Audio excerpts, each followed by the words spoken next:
ಅಧಿಕಾರಿ ಮನೆಯಲ್ಲಿ ರಹಸ್ಯವಾಗಿ ಕ್ಯಾಮೆರಾ ಇಟ್ಟಂತ ಕೇಸ್ಗೆ ಇದೀಗ ಟ್ವಿಸ್ಟ್ ಸಿಗ್ತಾ ಇದೆ. ಖಾಸಗಿ ವಿಡಿಯೋ ಸೆರೆಗೆ ಸರ್ಕಾರಿ ನೌಕರನಿಂದಲೇ ಸಹಕಾರ ಮಾಡಲಾಗಿದೆ ಅನ್ನೋದು ಗೊತ್ತಾಗ್ತಾ ಇದೆ. ಮಂಟಿನೋ ಕೆಲಸ ಮಾಡೋದು ಅಂತಾರಲ್ಲ, ಅದು ಇದೇನೆ.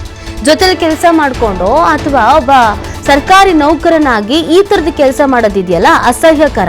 ಮನಸ್ಥಿತಿ ಎಷ್ಟು ಕೆಡದಾಗಿತ್ತು ಅನ್ನೋದು ಗೊತ್ತಾಗತ್ತೆ. ಕೆಳ ಹಂತದ ಅಧಿಕಾರಿಗಿಂದಲೇ ಬ್ಲಾಕ್ ಮೇಲ್ ಅನ್ನ ಮಾಡಲಾಗಿತ್ತಂತೆ.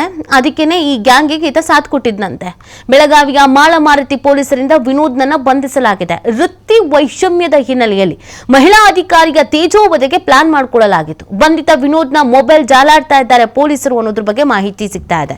ನೋಡಿ, ಮಹಿಳಾ ಅಧಿಕಾರಿಯ ಮನೆಯಲ್ಲಿ ಅವ್ರಿಗೆ ಗೊತ್ತಿಲ್ದಿದ್ದಂಗೆನೆ ಅವರ ಮನೆ ಕೆಲಸದವ್ರ ಸಹಾಯದ ಮೇರೆಗೆ ಕೀ ಎಲ್ಲಿಟ್ಟು ಹೋಗ್ತಾರೆ ಅಂತ ಗೊತ್ತಿತ್ತಲ್ವಾ, ಆ ಕೀನ ತೆಗೆದುಕೊಂಡು ಮನೆ ಒಳಗಡೆ ಬೆಡ್ರೂಮ್ ಅಲ್ಲಿ, ಹಾಲ್ ಅಲ್ಲಿ ಎಲ್ಲ ಹಿಡನ್ ಕ್ಯಾಮ್ರಾಗಳನ್ನು ಇಡಲಾಗಿತ್ತು. ಜೊತೆಗೆ ಬ್ಲಾಕ್ ಮೇಲ್ ಮಾಡೋ ತಂತ್ರವನ್ನ ಮಾಡಲಾಗ್ತಾ ಇತ್ತು. ಇಷ್ಟು ವಿಡಿಯೋಸ್ಗಳಿದೆ, ಇಷ್ಟು ಹಣ ಬೇಕು ಅಂತ ಬೇಡಿಕೆ ಇಟ್ಟಿದ್ದು.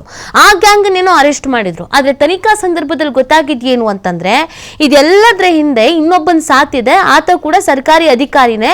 ವೃತ್ತಿ ವೈಷಮ್ಯದ ಹಿನ್ನೆಲೆಯಲ್ಲಿ ತೇಜೋವಧೆ ಮಾಡಬೇಕು ಅಂತ ಪ್ಲಾನ್ ಮಾಡ್ಕೊಂಡಿದ್ದು ಅನ್ನೋದು ಗೊತ್ತಾಗ್ತಾ ಇದೆ.